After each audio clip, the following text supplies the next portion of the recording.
Welcome back to the Golden Takes channel. In this video, we're going to be talking about Giannis and his quote-unquote trade request from the Milwaukee Bucks. Hi, my name is Golden Takes, and this is my Golden Take. Roll my intro. Don't worry about trade talk. I'm the MVP. I'm the MVP of this league. The best basketball players in the world. I was honored with the MVP.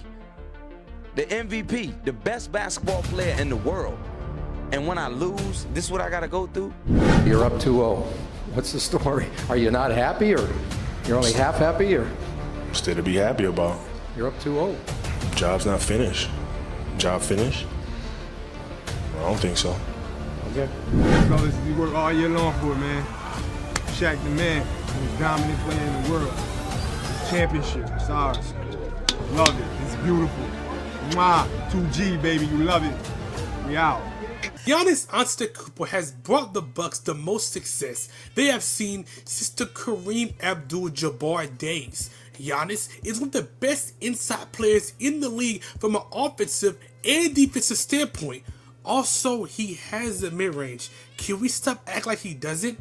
Anyways, Giannis brought this team a championship in the 2021 NBA Finals. One of the best finals performances, by the way. Y'all know we dropped 50 points, right? It just seems like we brush past that sometimes. Giannis, since then, has dealt with injuries and just couldn't mesh with Dame Lillard, who many people, including myself, were very high on. So now, here we are. Giannis with the best player he has right now being Miles Turner.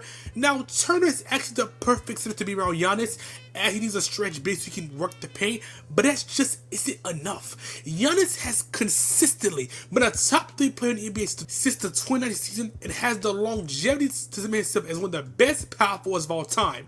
But to extend his resume, he just needs to be in a better situation. Many teams has been monitoring the situation and have come calling. So let's look at the teams in this conference and discuss if it can work. Let's start with the New York Knicks, the team that actually called for Giannis in the offseason, but a deal just couldn't get done. The Knicks are in the best situation as they are 31-18, but they went on a crazy losing streak. So crazy that Brunson decided to a players only means to discuss the way they're playing. Jalen Brunson is the best player on his team, and something the Knicks have done well is the ability to hide his inability to play defense by getting amazing defenders around him. But they give up a lot to have this team, and it's still incomplete.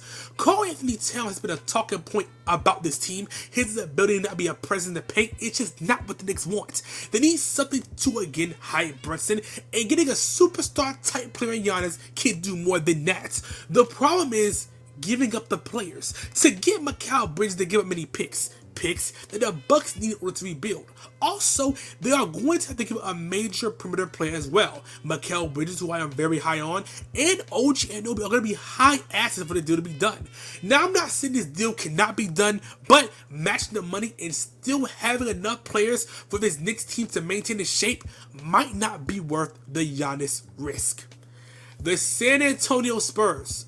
Now, the Spurs are by far the scariest team that I am naming. Having a Wemby and Giannis Wim duo, even the thought that should be illegal. The Spurs are in a situation where they can immediately contend or ride this wave of being already contenders. Yeah, so what makes the Spurs not really in this competition as they were in the beginning of the season is because this team is good, like really good. Right now, they are 33-18 that have gone toe-to-toe with the best team in the NBA, the Oklahoma City Thunder, who we will talk about later. De'Aaron Fox is having the best year of his career by far, and is actually able to lead this team to wins in the absence of Wembanyama. Do I have to tell you how good he is? Just his ability defensively changed the tides of games. Wemby's ability to correct his shot selection and use the advantages he was born with is just game-changing. Now, do Giannis help this team? Absolutely, as the young players and picks they are going to have is going to advance this process. But do they have that? Do they need to advance this process? The Spurs can really play it safe, and with the production of Stephon Castle, Dylan Harper, and Keldon Johnson finally finding his role, the Spurs already have a core they can try to build together instead of trying to push this team more into a spot they might not be ready for. The Oklahoma City Thunder. A team that just couldn't lose in the beginning of the season is struggling offensively.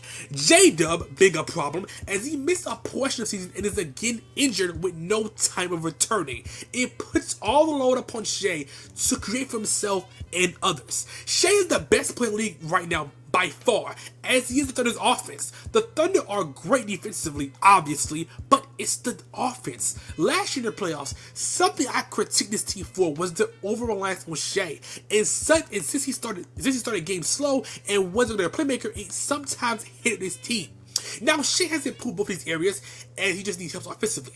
Now, he has role players, yes, players that play the role exceptionally well, but he needs that second option, a role that J-Dub just hasn't been able to fulfill. Now, Chet just hasn't gone offensively as I thought he would be, so what about a proven offensive and defensive player in Giannis? Giannis fixed the short-term issues, but he breaks up his core, a core that can definitely get better as time goes on. The time that Sam Presti has taken his time and doesn't become restless.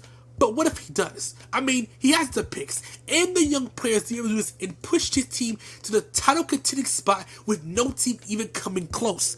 I can see the Thunder maybe thinking about it, but I wouldn't pull the trigger, as they have the core team and the picks to be able to plug and play players as they see fits.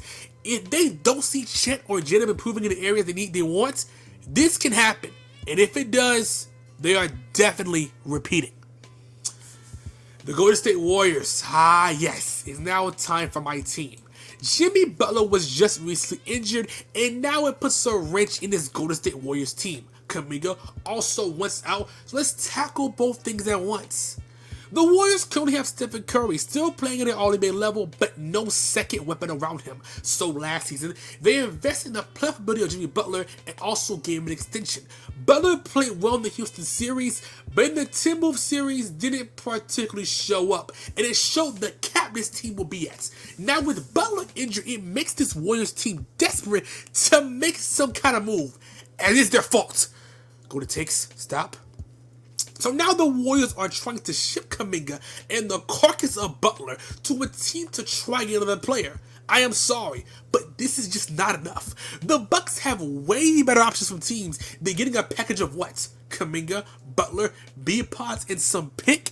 Even if you're high on Kuminga, that is nowhere near enough for Giannis in return. The Warriors have to do something. I don't think Giannis is in the picture. The Timberwolves are a very interesting team for this. Anthony Edwards is having the best season of his career by far, as he is cementing himself as a top 10 player right now. A video is coming soon on him. The problem is just the offensive load he has to carry. Edwards' second best player is Rudy Gobert, who is crazy good defensively inside the paint, but his ability to score just hinders his team, in my opinion. The Warriors need a playmaking guard as well, but I think they could definitely be in this conversation. Now, the last team I have to mention is the Miami Heat. Now, the Heat submitted a trade offer, which includes Khalil Ware, Tyler Hero, Terry Rozier, his gambling another young player needed in 3 picks. Now, is this deal bad? No, but the Bucks want to put Giannis in a situation that benefits both parties. The Heat have the culture, but they aren't good enough to compete. Now, I am high on Bam, but am I high enough to think if he's paired with Giannis, they can move needles? No. So that's the end of this edition of the Giannis Antetokoumpo Sweepstakes. I want Giannis to come to stay, but I know that's not happening. I really don't know what's going to happen with Giannis, as I thought it would be traded by now. But Thursday is the end of the deadline, so we'll see what happens. This has been Golden Takes, and that was my Golden Take.